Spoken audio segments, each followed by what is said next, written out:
சமத்துவம் பிறந்தது, சட்டத்தை படித்தது, சாதியை ஒழித்தது, சரித்திரம் படைத்தது, பெரம்பூரில் மன்னனாக வாழ்ந்தது, புத்தூரில் தெய்வமாக உறங்குது.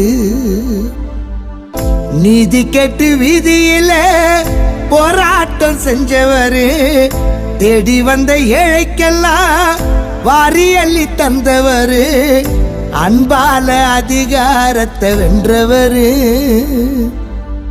அன்பான தம்பிகளை விட்டு சென்றவரு.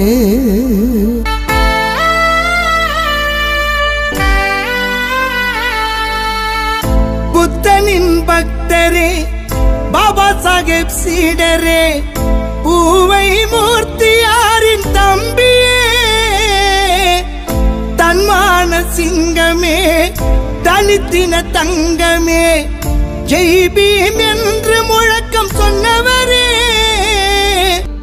பிஎஸ்பி தொண்டர்களுக்கு அதிபதியே, ஆம்ஸ்டாங் பெகன்ஜி மாயாவதியின் தளபதியே, கண்களுக்கு காட்சி தரும் ஓவியமே, காலத்தால் அழியாத காவியமே. சமத்துவம் பிறந்தது, சட்டத்தை படித்தது, சாதியை ஒழித்தது, சரித்திரம் படைத்தது, பெரம்பூரில் மன்னனாக வாழ்ந்தது, புத்தூரில் தெய்வமாக உறங்குது. அப்பா பேர் என்ன?